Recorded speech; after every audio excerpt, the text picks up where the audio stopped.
शनि सत्रह आज वाली इस वीडियो में मैं आप सभी को एक महत्वपूर्ण बात बताने वाला हूँ। यह बात यह है कि हमारे निषाद वंश के भाई बहन धर्म ग्रंथों से जुड़े, ना कि उससे दूर रहे। देखिए, आज के समय में निषाद वंश के जो युवा पीढ़ी है, पुरानी पीढ़ियों ने क्या किया, हमें इस पर फोकस नहीं करना है। हमारी जो युवा पीढ़ी है वह पढ़ाई लिखाई भी करे, ठीक है, सब कुछ करे, बट धर्म ग्रंथों को भी पढ़े। क्योंकि एक बात बताइए, हमारा इतिहास अंग्रेज़ों की लिखी पुस्तकें नहीं बताएंगे, हमारा इतिहास मैकाले की लिखी पुस्तकें नहीं बताएंगे, हमारा इतिहास संविधान के अनुच्छेद और आर्टिकल्स नहीं बताएंगे।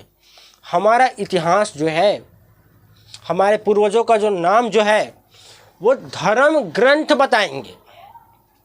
बात को समझिएगा। आज के समय में लोग संविधान संविधान संविधान, बिल्कुल अच्छी बात है, संविधान अच्छी बात है, नई पुस्तकें, बट नई पुस्तकों में हमें हमारे पूर्वज नहीं मिलेंगे।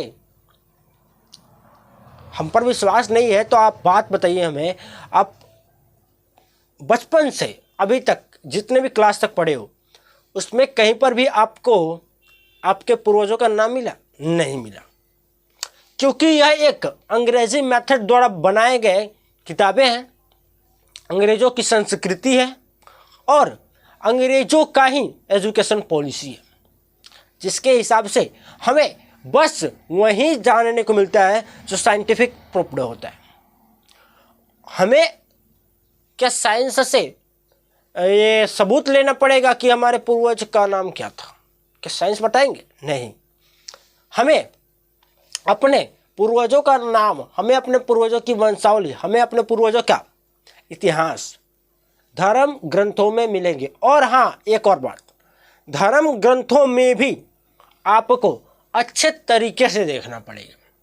कई जगहों पर कुछ गलत बातें हैं, तो आपको क्या है ना, उस गलत बातों को डिफेंड करना पड़ेगा तर्क के साथ। क्योंकि ज़रूरी नहीं है कि धर्म ग्रंथों में बाद में भी बहुत सारी चेंजेज हुई, तो ज़रूरी नहीं है कि उसमें भी जो गलती लिखी हुई है वो भी सही है। आपको खुद से देखकर और समझना पड़ेगा, क्योंकि जब तक देखोगे नहीं तो उसकी गलतियां भी नहीं देख पाओगे, उसकी असलियत भी नहीं देख पाओगे, उसकी सच्चाई भी नहीं देख पाओगे, उससे जुड़ भी नहीं पाओगे। तो ज़रूरी है कि टाइम निकाल कर सभी निषाद वंश के भाई बहन कम से कम दिन में एक बार धर्म ग्रंथ की, अगर नहीं पढ़ सकते हो तो उस पर मैंने जो वंशावली पेश किया है उसके कुछ कुछ राजाओं के नाम सर्च कर लो, उनकी कथाएँ मिलेंगी आपको, यूट्यूब पर मिल जाएंगी आराम से, ठीक है। तो उन राजाओं की अगर आप वंश वर्णन पढ़ोगे, सुनोगे कथाओं में, उनकी जब कहानी सुनोगे, तो आपको धर्म के अकॉर्डिंग नॉलेज आएगी और आपको पता चलेगा कि हमारे पूर्वज किस टाइप के थे, हमारे पूर्वजों के वंश में कौन कौन हुआ।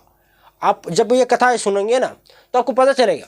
और आप गाली देते हैं ब्राह्मण को, एक सेकेंड देखो, ब्राह्मण को गाली देना एक अलग बात है और उनसे ज्ञान लेना एक अलग बात है।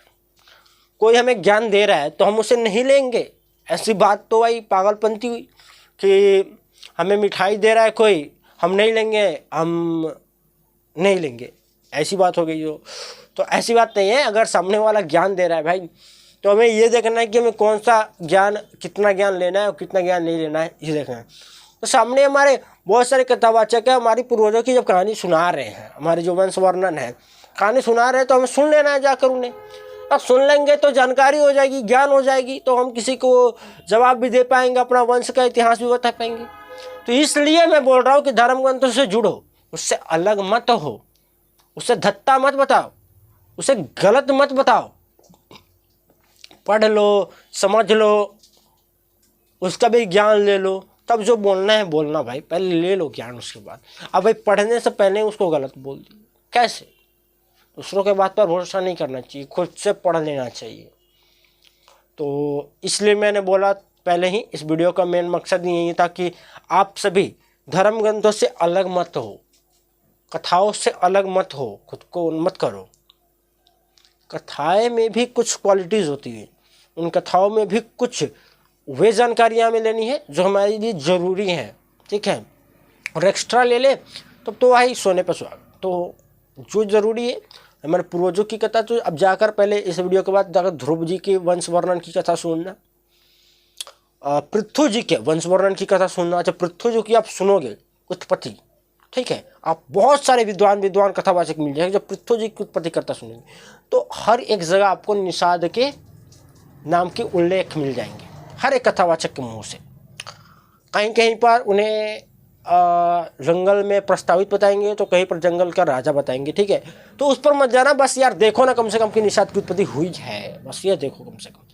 और उसके बाद ध्रुव की कथा सुनना, तानपाद की कथा सुनना, मनु की, स्वयंभू मनु की, मनु बहुत सारे हुए भाई तो कन्फ्यूज मत हो, कम से कम स्वयंभू मनु की भी कथा सुनना। तो ये सारी चीज़ें कथाएँ सुनोगे आप और धर्म ग्रंथों को पढ़ोगे तो बहुत अच्छे से जान पाओगे। और हाँ,